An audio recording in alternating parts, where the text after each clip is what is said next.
Hello students, in this video we are going to revise the entire topic of control and coordination in plants. Let's discuss first what is phytohormones. Phytohormones are the hormones which are present in plants and which responds for any stimuli or which are responsible for, these phytohormones are responsible for cell growth, cell differentiation,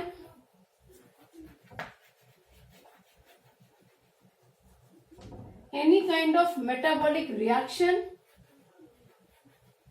development in plants,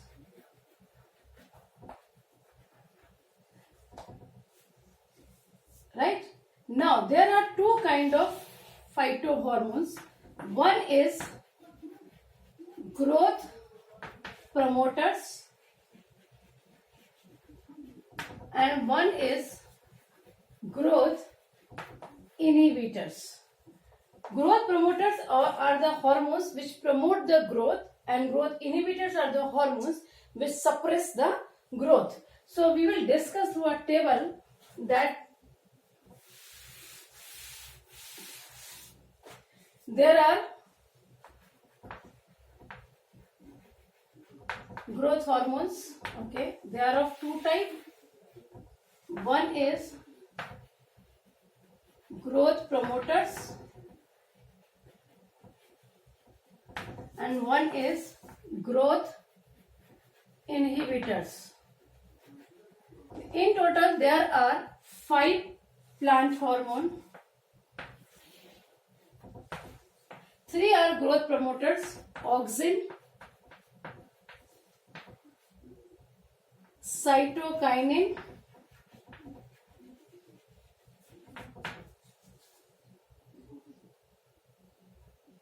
gibberellin,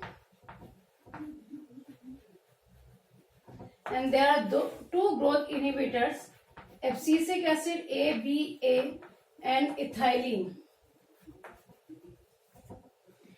Now let's discuss first auxin. Auxin is responsible for growth. Auxin is present in meristematic region. It is present in meristematic region. That is, it is present at the tip of root and shoot. It is responsible for the growth. It is responsible for phototropism. How it is responsible for phototropism? Look here to the diagram. This is a tree and from this direction it is getting sunlight. Now this is the part which is lighter, which is that part which receive light. This is the darker region. Now on exposure the light from the unidirectional, be careful, unidirectional आपको mention करना जरूरी है. Auxin shift from lighter region to darker region. इसलिए क्या होगा, darker reason की growth ज्यादा होगी.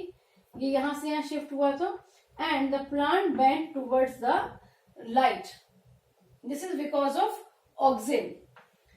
Third hormone which is third function which is responsible for this is it is required for stem elongation. जो ऑक्सिन ग्रोथ करता है वो ग्रोथ सेल इलोंगेशन के थ्रू होती है. It is responsible for rooting also in case of stem cutting. आपने यहाँ पे एक स्टेम कटिंग लगाया, इसके ऊपर आपने ऑक्सिन का स्प्रे किया. ऑक्सिन का स्प्रे करने से क्या होगा कि इसमें स्टेम कटिंग में यहाँ पर जो रूट डेवलपमेंट होगा वो किसके थ्रू होगा, ऑक्सिन के through. It helps in parthenocarpy also. Parthenocarpy means it helps in the formation of fruit without fertilization, right? Auxin hormone is the first hormone which was discovered by the scientist. Actually इसका name दिया था went ने. Discover तो नहीं कह सकते पूरी तरीके से, लेकिन हाँ, the term auxin was coined by went.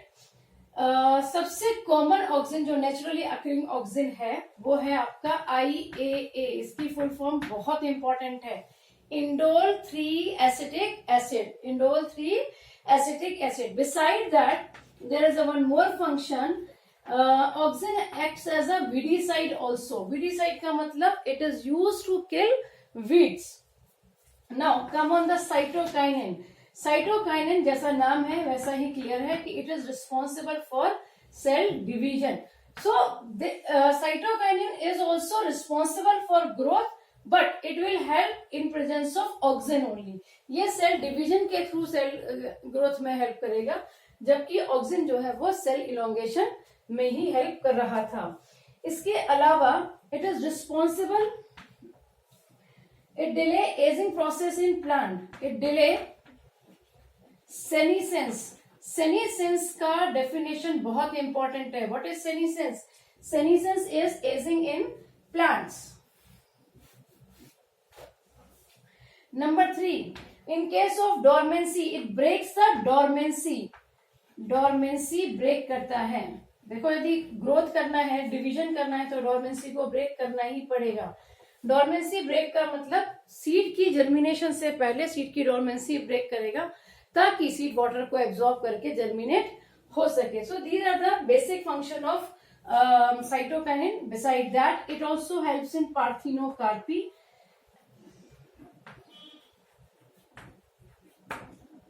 And okay, next hormone पर आते हैं, जिबर्लिक एसिड. जिबर्लिक एसिड, जी से जिबर्लिक एसिड, जी से जर्मिनेशन. मेन फंक्शन इसका क्या है? Germination. It helps in the germination of seed.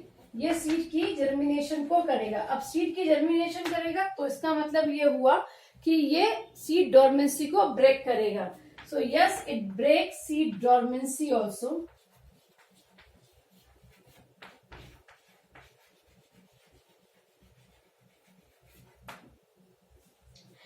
It helps to increase the size of fruit. ये अब यहां से मुझे रब करना ही पड़ेगा. ओके, जिबरेलिन को सबसे पहले जिब्रेला फ्यूसिकोरा फंजाई में डिस्कवर किया गया था. And this is use for the this was first observe in rice plant, कि राइस के अंदर एक बहुत लंबे लंबे राइस उगने लगे. फुलिश ग्रोथ ऑफ राइस भी उसको कहते हैं. And it is use in grapes also. Grapes के अंदर ग्रेप्स की लेंथ को बढ़ाने के लिए भी हम जिबर्लिक एसिड को यूज कर रहे हैं. बहुत डिटेल में पढ़ने के करना है चैप्टर को, तो आप बाकी के वीडियोस देखिए. This is a just summary of this chapter, right. Next आपका हार्मोन है ABA. ABA is a abscisic acid. इसका बेसिक मतलब क्या है, ये कहां से ओरिजिनेट हुआ है? This word ABA, it originate from the word abscission. Abscission means detachment of the mature part or old part from the plant. Plant के अंदर से कोई डिटैचमेंट हो रहा है. यहां से यदि ये कोई लीफ है, इसकी डिटैचमेंट किसके थ्रू होगी? जब यहाँ पर एब्सिशन लेयर बन जाएगी. And this is done with the help of abscisic acid. Number 1 function, this is very important, इसी से ये ओरिजिनेट हुआ है. Number 2, it helps in stomatal closing. ये स्टोमेटा को क्लोज करने में हेल्प करता है. इसको हम एंटी ट्रांसपेरेंट भी कहते हैं, क्योंकि ये स्टोमेटा को क्लोज करके ट्रांसपिरेशन को रेगुलेट करता है. ठीक है. इसके बाद में अब ये देखिए, एब्सिशन कर रहा है, किसी चीज को इनिबिट कर रहा है, तो ये डोरमेंसी को प्रमोट करेगा? बिल्कुल नहीं करेगा डोरमेंसी को प्रमोट. It encourage dormancy. ये डोरमेंसी को प्रमोट करता है डोरमेंसी को. It inhibits growth. ग्रोथ को इनिबिट करेगा, राइट. इसके अलावा नेक्स्ट हार्मोन जो आपका इंपॉर्टेंट है वो है इथाइलिन. इथाइलिन पे एक बहुत इंपॉर्टेंट क्वेश्चन बनता है आपका, और बहुत इंपॉर्टेंट क्वेश्चन इथाइलिन के ऊपर क्या है कि ethylene is only a gaseous hormone. वो इकलौता गैसियस हार्मोन है. It is required for ripening of fruits. आपके पास में एक ऑरेंज का बास्केट है, और ऑरेंज के बास्केट में you have one ripened orange and other orange after some time they starts to spoil. वो खराब होने लगते हैं. It is because orange जो ripened था, it starts to release ethylene, और उस ethylene की वजह से क्या होगा, डिफ्यूजन से, क्योंकि वो गैस है, वो बाकी जो फ्रूट्स हैं उसको एब्जॉर्ब कर लेंगे, और उसकी वजह से इथाइलिन के प्रमोशन की वजह से बाकी के ऑरेंजेस खराब हो जाएंगे. सो इथाइलिन जो है राइपनिंग कॉज करता है, मेन है इथाइलिन का, ठीक है। यदि ये राइपनिंग कॉज कर रहा है तो डेफिनेटली ये सेनीसेंस यानी कि एज, ये एजिंग को प्रमोट करेगा। दो मेन फंक्शन इसके यही है, ठीक है। अब हम डिस्कस करेंगे मूवमेंट्स इन प्लांट। बच्चों ये बिल्कुल ही क्विक रिवीजन के तौर पर है ताकि आप चैप्टर को थोड़ा डिटेल में पढ़ सकें। बहुत डिटेल में पढ़ने के लिए आप या तो बाकी के वीडियोस को देखें या फिर आप बुक से रीड करिएगा। There are two kind of movement in plants, one is tropic movement and one is nastic movement. Tropic movement are the movement which is towards the stimuli, वो किसी डायरेक्शन की तरफ है। Nastic movement is not towards any stimuli और किसी direction की तरफ positive और नेगेटिव रिस्पॉन्स नहीं करते हैं। ट्रॉपिक मूवमेंट में सबसे पहले आपका है फोटोट्रॉपिज्म। क्वेश्चन आ सकता है इस बार इसके ऊपर, right. Phototropism is the response of the stem towards the sunlight, या फ्लावर, सनफ्लावर जो है उसकी तरफ जा रहा है, सन की तरफ। This is because of phototropism.